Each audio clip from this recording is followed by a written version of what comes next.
I wanted everyone to see my dog Saxon. Saxon, hello dog. How are you this morning? Spike. Hey, bro. Hello, Sax. Hello, Sax.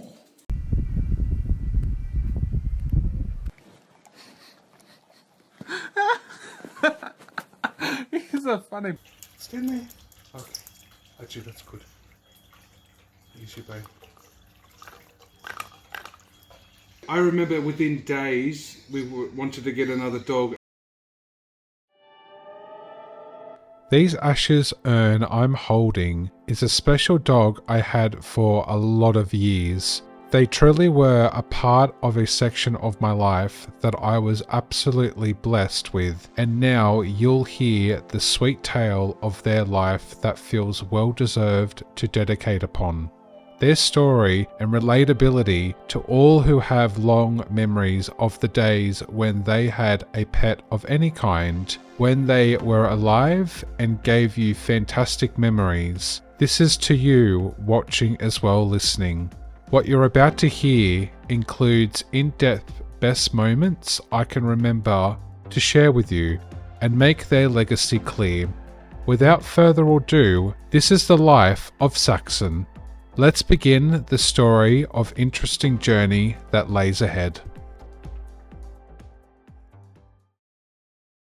Saxon was an Australian cattle dog born on 25th of February 2008. Their colouring was absolutely fascinating with the hints of light browns, whites, blacks, and as well earthy tones. Their eyes actually are quite beautiful with a very brown dark colour towards them. How I got Saxon was I was going through a website and the company was called rspca, which they are an animal shelter that usually have all sorts of animals, whether it's dogs, cats, reptiles, you name it. They have just about everything in that company there to adopt an animal to take home. And so I was looking through the website, and then that's when I came across Saxon. Saxon's name wasn't exactly the name that I was shocked before adoption. They were actually called Pooh, and I was a little bit disgusted by how the previous people have named it of that dog. And so I just had in my heart there and then, way back then, to go and see Saxon out. Where we had to go was called Summersby.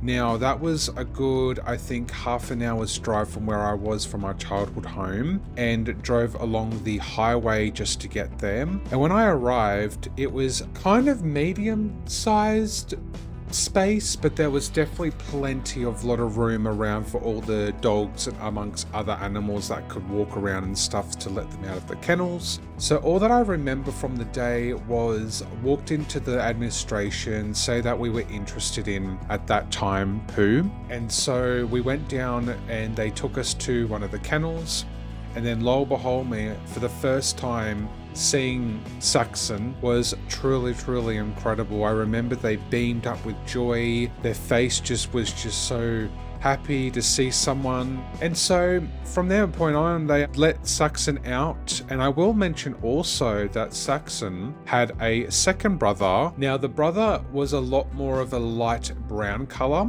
Could easily see the difference between the two, how incredible they were in dogs. And I just remember both of them were let out so they could like play around with each other on the field. And what was really incredible was the fact of how just instantly how drawn I was to Saxon. They came up to me so many times as that first day was happening. And then we adopted them, and that's how we actually got to change it from the original name to how the name of Saxon is today. You're probably wondering why or how I came about with the name. I think I'm trying to look back. There might have been a reference on TV per se why I picked the name Saxon. It might have been a person who had the name or something or other. So I was like instantly drawn to having that as an actual name itself. And so that day we adopted Saxon officially. Best part of the whole experience is it was amazing that I could actually found out that they had a puppy photo, which I didn't realize until later on, where they actually had a young puppy photo, so it was so cool to really see that. And from the look of the photo, you can just see like the kennels and all that sorts of things behind the image itself. Once adopted, we drove all the way back, and then from there was so many other interesting things that happened. One thing I will mention, actually, interestingly, I actually volunteered at that rspca for a little bit. I don't exactly remember what year it was, but I remembered I would go there and help out as much as I could, and yeah, it was good memories doing that. Once Saxon got home, the earliest memories that I can remember were got to throw toys out the back. They would always bring it back to me. I would always pull with Saxon. We'd do like a tug of war sort of thing. And then basically the most surprising thing about them is they could actually speak.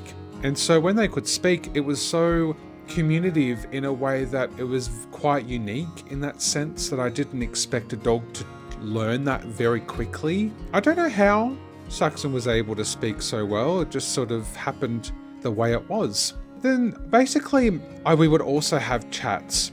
Oh yes, we would have plenty of chats where we would sit on the deck and talk amongst each other, sort of talk about our lives, and also just sit there, and I would give so many hugs to them, and as well, actually, they would give me a lot of kisses too. So they were very affectionate type of dog, very placid. Now, placid, for those who don't know what it basically means a very calming, very sweet nature to them.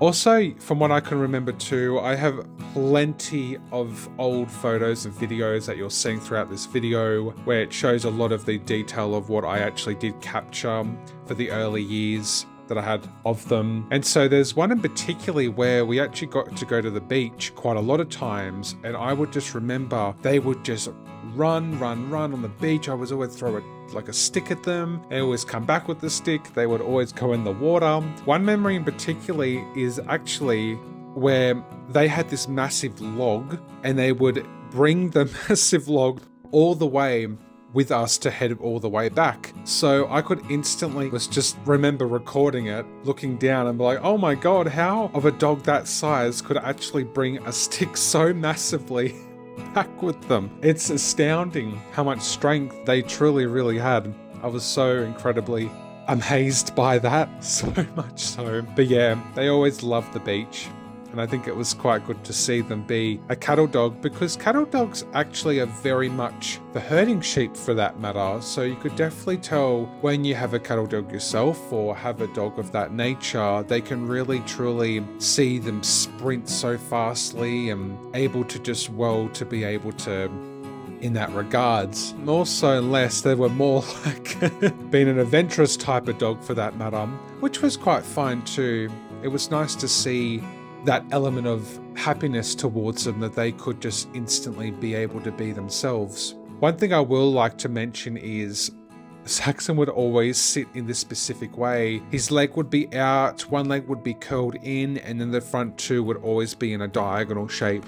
And so some images of reference will show of that. I think the uniqueness was I was actually able to groom Saxon quite thoroughly in 2014, so I was able to take them to where I was actually once a student, then able to actually help students eventually, where I could actually groom Saxon, and I got to take him to baths. And the drying bit was interesting because the fluff of Saxon would always go everywhere on my uniform and all that sorts of things. So yeah, it was quite an overall joyous thing. And the best part, I got to see them while I was bathing other dogs, so it was nice to bring them with me to those times. So I really enjoyed that. I think another memory was definitely the holiday trips. The holiday trips were just so good to see Saxon in their element. Like with the beaching earlier, they got to really be surrounded by nature, and also amongst picking up sticks and then helping me build little shelters with the times that I was in like a foresty place or another sort of location that we could bring them upon. It was quite really good to have seen in those moments just how Saxon was really just being a dog, could really just be amongst of just pure joy, just seeing their face, always having a wagging tail when I see them, and there would always be just good times, really good times in those early years. And they're moments that I'm always going to like look back on for those sections. It got to the point where it was about 2015, and now it was time to basically move out of my childhood home that I've been in for 20 years. And so there was sort of a housing development building while in the next section that I'm about to discuss with you all what happens next. We finally arrived at the rental place that I was at for 2 years. Within those 2 years, the dogs, because there was also another dog named Lulu who was an American Cocker Spaniel. She too was with Saxon at the time, and they finally got settled. Now, the highlight I would say about this rental property that I was at, that the backyard was quite massive. So both Saxon and Lulu were both just really enjoying it. For that sense, they were able to be more dogs and be able to move freely around. One thing I will say about the backyard is there were these trees right at the very back of the fence, and with trees came birds. And so I remember with Saxon, they would always bark and bark and bark at the point of there was birds just trying to basically somewhat tormenting the dog a little bit, but I, in that sense, would always tell them to stop barking. Stop barking, Saxon, stop barking. Eventually they stopped, but in particular, the one thing unique was Saxon, he always had this very adorable walk that he would do. He would always go on the fence line, and he would always, when the birds came, the barking happened, and then they left. Mostly, I think it might have been magpies, which is this black and white type of bird. But at least I suppose, the Saxon was keeping the place very well secured for that matter. I like to say the fact that underneath this rental property, there was actually this concrete slab, and basically we tried to make it, or myself tried to make it very comfortable for the dogs. So we would put like a lot of blankets, towels down. They would have a bunch of chew toys, as well as these white bones, which is not an actual bone, but it's good for their teeth and it whitens their teeth apparently. So they would always gnaw onto these type of bones that they could enjoy having. So they were very quite settled down there. And another thing I would like to mention is I did this broadcasting, which was on an app called Periscope. And I will say this, everybody on Periscope really, truly and loved the dogs, in particularly Saxon themselves. They got to really see what that dog's about, and I always got comments behind the scenes in person of how Saxon was just really a joyful dog and very so sweet. And I think it was really good to show those key factors of Saxon themselves, because they were really trying to be themselves and really got to enjoy life. And it was nice to see them be in that way completely, because if there were circumstances of a smaller backyard and all that, I think it would have been less room for them to move around. But nonetheless, always took them onto trips where they could actually go and be more freer in that sense, to get away from the house for a bit. It was quite good to actually able to broadcast them through that time. And another unique about Saxon itself, I would always throw like bits and pieces of apples to them, and they would always somehow catch it in their mouth. I just don't know how such talent was very, very well put together in that field, It feels good to be able to feed them a bit of apples, and also remember bringing them inside the rental property too, so they could be inside as well, and got to hang out with them. Actually, I remember one time they were on the bed, and Saxon would always got to lay next to me, and we would just sort of chill out there together, and of course he would give me the kisses.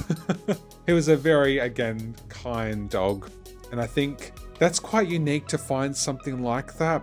They were just so pure in their heart, and just nothing fazed them.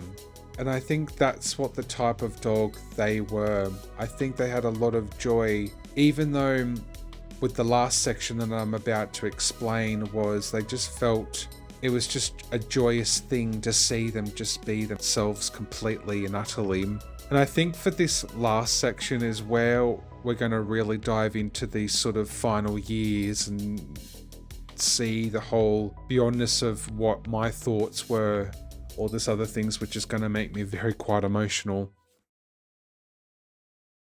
So eventually we moved out of that rental property about 2017 and moved to the final place officially within the same year. And it was quite a lot of different experiences. They were now not in like so much of a grassy space anymore. It was all concrete out the back, and then they had their own section in the laundry part. And so that way they could be settled into the final few years. Always well feted and got to walk them when we could, but also felt the things were starting to slowly happen where I could start seeing Saxon wasn't doing so well. Cattle dogs, from what I know of, can live to up to 10 to 12 years. In that majority, I knew things were going to start like not going to be doing quite so well for the poor dog. And I did started noticing some type of symptoms of Saxon. For instance, he started getting a lot of lumps on his body. Whether if it was cancerous or not, I wasn't too completely sure at that time, but I knew there was a whole bunch of them. Parts on his belly, his back, his neck, I think. Because also another thing I like to mention, when Saxon was barking, he would always what I used to call a hyena neck, but it's basically the back of his neck where the fluff turns into like the spiky parts about them.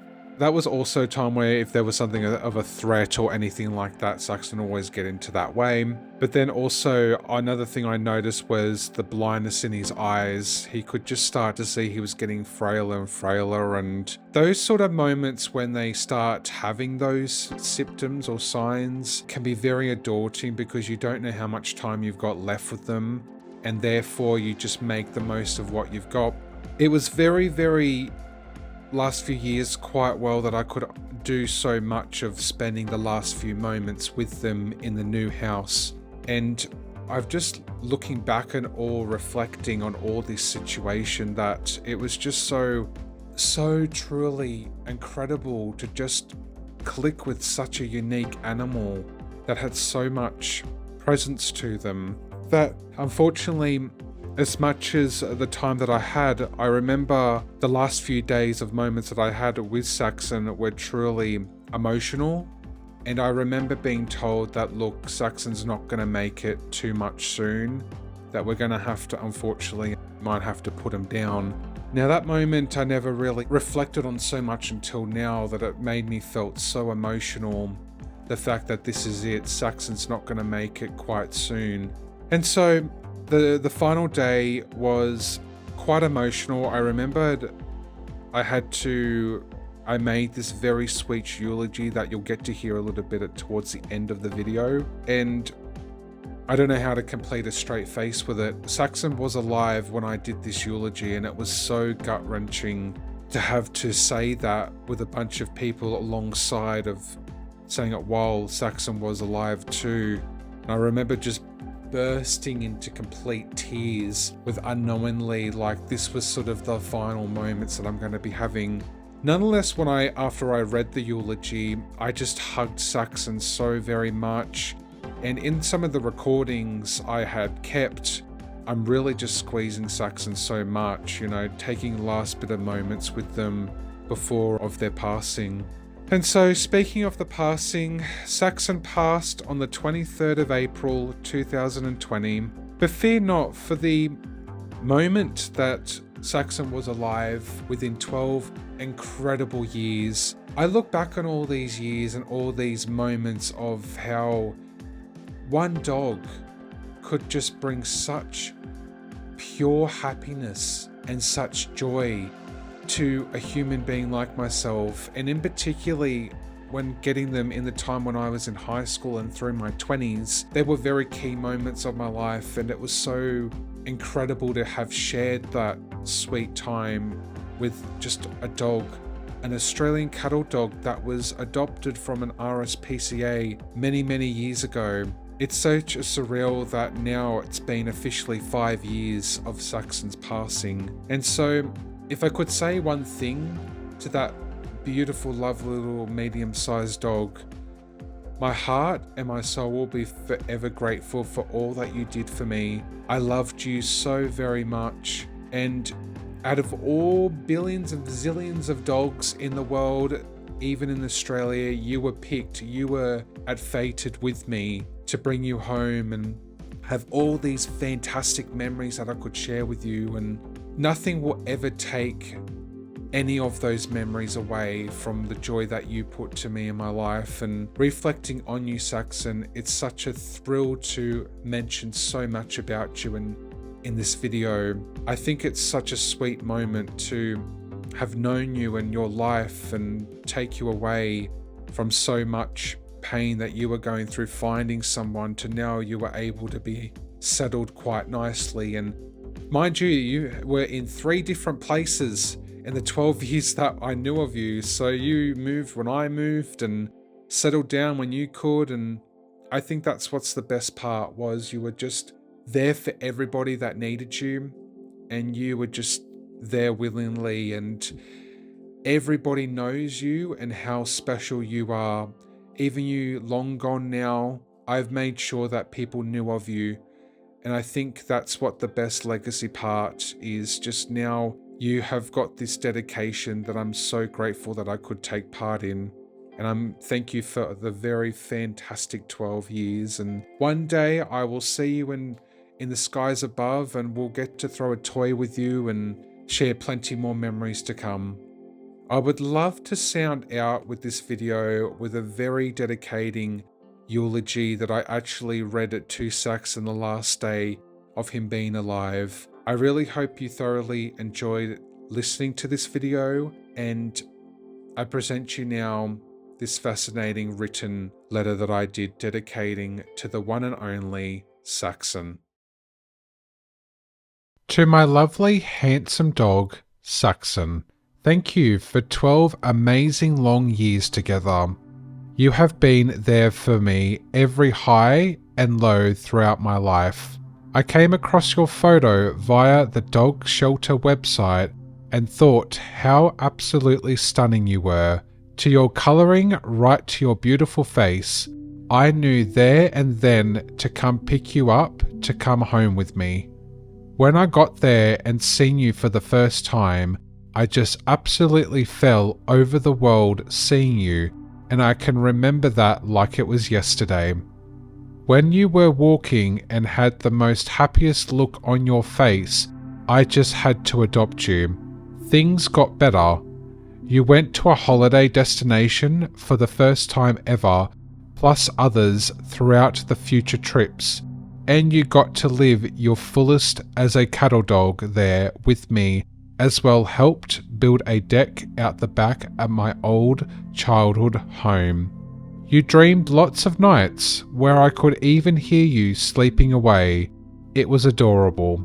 Best of all, could talk to me about your world, also days two upon anything, and I would hear it. Other great memories I remember with you, Saxon.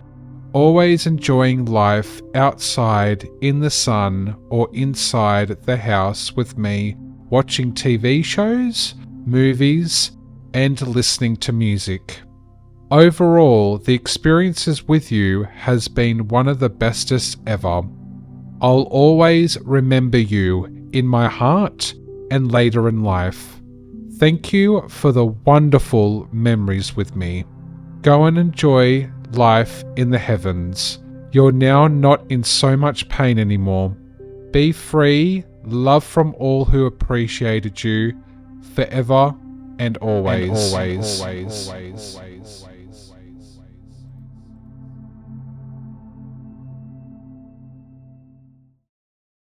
Very excited yet thrilled to be officially releasing the 5th anniversary of Saxon's passing as merch to the Redbubble site. You can select 2 text colours of either white or black with Saxon on it, as well the third choice where they are laying on my blue doona. Visit redbubble.com and type in Granda 94 in search bar to check out these images in the store with different styles you can have Saxon on. Thank you to anyone who contributes buying, and may it reflect as well help enlighten. See you all on the next video of mine. Take a gander through Granda's socials, as well clicking that subscribe button on his YouTube channel. I also have merch on a website called Redbubble. You can check out by my username Granda94, where it sells all different things such as clothes, headwear, magnets, and alongside of other variety of cool stuff. Always appreciative of all support. Have fun looking through other content of mine and catch you on the next video. Bye everyone!